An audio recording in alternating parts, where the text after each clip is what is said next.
大家好，我係九叔啊。今集就會同大家去食一間我好推薦嘅omakase同埋蟹店。廢話少講，立即出發。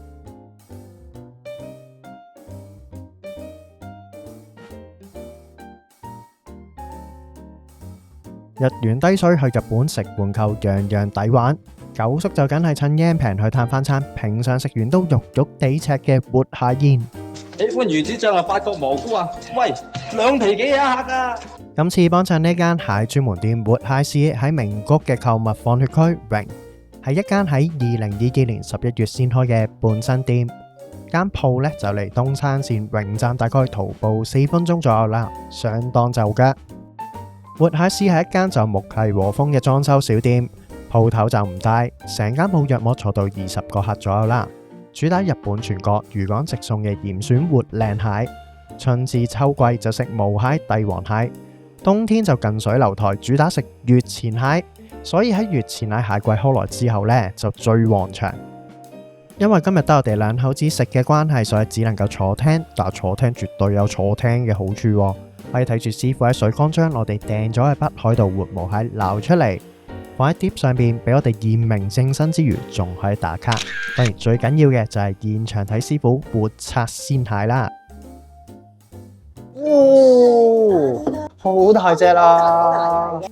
今日我哋品嚐嘅兩隻毛蟹都相當之新鮮，蟹蓋足足有2個拳頭咁大。雖然重量就唔足1斤，但係毛蟹而言呢，都相當之大隻噶啦。咁我哋驗明咗正身之後呢，就交翻俾師傅，立即喺我哋眼前動手活拆鮮蟹。最開心嘅環節，一人揀一隻。不過呢個啱我啲喎，一口啊嘛，我中意一口，我揀呢個。喺師傅拆蟹嘅同時，我哋兩口子口水流到把把聲啊，所以店家都好貼心，呈上咗一道香雙蟹作為開胃菜。咁呢一道香雙蟹呢，又鮮又甜，係講緊係甜入心嗰種甜啊，而且份量係爆棚㗎。食蟹食到咁豪爽，啖啖肉咁先至係蟹宴嚟噶嘛。咁我哋等一陣隻蟹咧就會有幾種食法嘅，咁就會刺身啦、天婦羅啦、燒啦、沙煲叉蒲啦，之後仲有嗰個夾個蟹面屎啊，蟹面屎咁又煮發咗幾樣嘢，咁轉頭逐樣介紹俾大家睇。但呢個真係好食，但唔係食緊毛蟹噶我哋。跟住一道菜呢，就係蟹肉黑魚子嘅手卷。我覺得佢好嘅方面呢，就係個醋飯嘅酸同埋黑魚子嘅鹹香去中和翻香雙蟹嘅甜膩。再跟住接住嚟呢，就係一個金箔蟹肉松茸湯去幫你清一清嘅味蕾，迎接主角出場啦。哇！仲有個 test tube 喎，大家見到啦，我哋剛剛嗰隻毛蟹呢，就已經瓜咗啦，就變成咗刺身。咁啊，師傅用咗2隻腳嚟整嗰個毛蟹腳嘅刺身。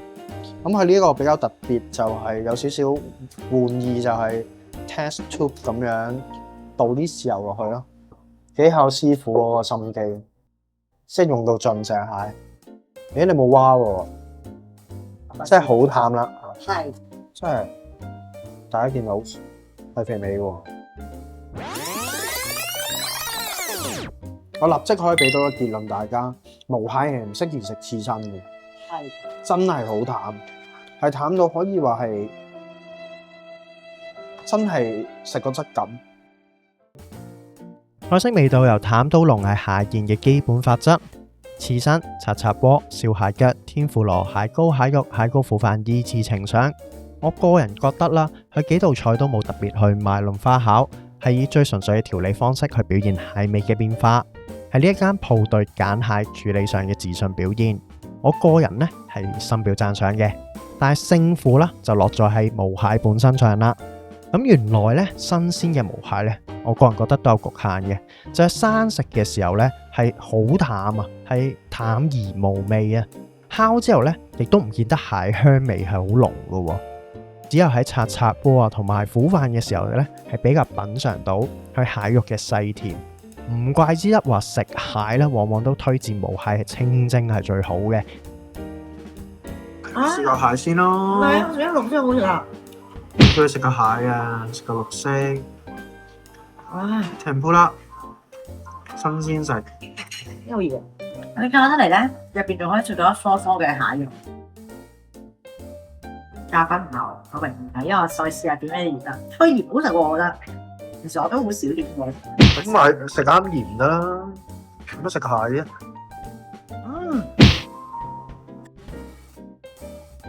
得唔得先呢個？呢個啦，佢咧係代表 OK 啦。佢食嘢啦！佢咧唔講嘢咧就賴咗嘢啦。好味，好味。呢個又係呢個又係奢侈食法，倒落去。之後就撈啦，之後就拎啲蟹肉嚟撈。你可以咧就會做到呢個成口都係蟹嘅感覺啦。滿意嘛呢個？滿意好味，都味。而蟹膏都可以話唔使講啦，係無蟹嘅門面嚟嘅。本身無蟹就係膏多甘香滑溜，濃而不膩，係值得慢慢嗒個細味去蟹膏嘅。拌蟹肉食嘅時候呢，唔單止可以增添口感，仲可以牽引出肉嘅甜味，一味兩食，非常非常嘅滋味。呢一道菜呢，我會揀為係咁多道菜嘅 VIP。有最開心嘅埋單時間啦，俾啲鼓勵九叔，銀包。今餐呢，我哋人頭食咗37,500yen，未連酒水嘅。咁成個蟹宴啦，論食材、烹調、鋪排，我自己都係滿意嘅。我炒咗蟹啊！都好推薦大家嚟，但錯就錯在係我自己衰嘅啫，就揀咗先天不足嘅無蟹，完全唔似從業派咁全能啊！咁呢一點大家就可以作為一個參考啦。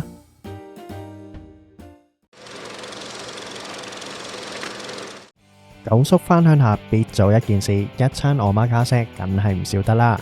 今次走入大真根住宅區嘅小店宿木，原因就聽聞呢一間店主打乾物。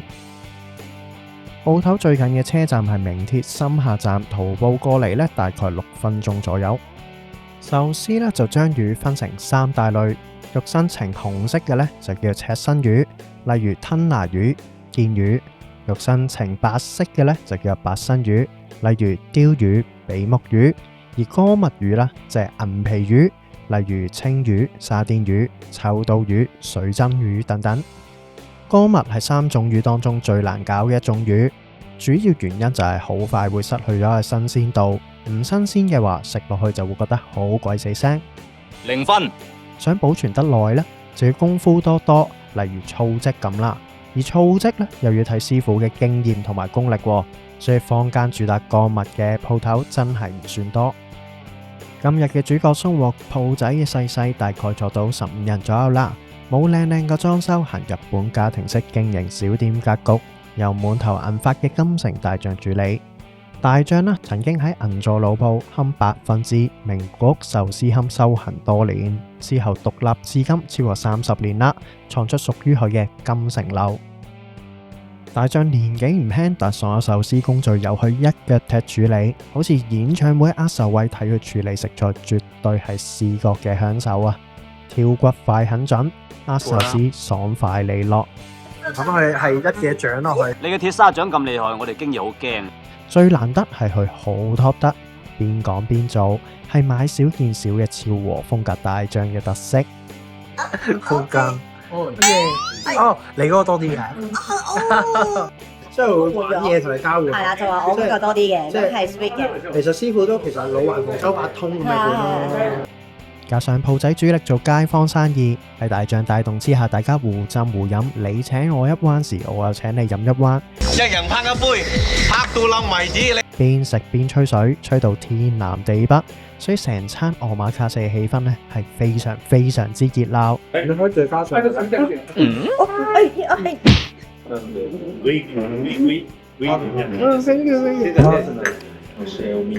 家都ちょっとこれはね、違うお酒。哦，違う另一樣嘅。啊啦，哦耶！耶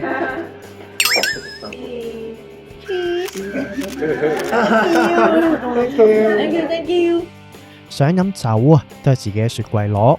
宿木嘅氣氛就係咁隨意、咁放鬆，好似去咗親戚朋友屋企食飯咁樣。同埋大家好開心咧，因為成個氣氛真係大家好開心，好似一家人食飯。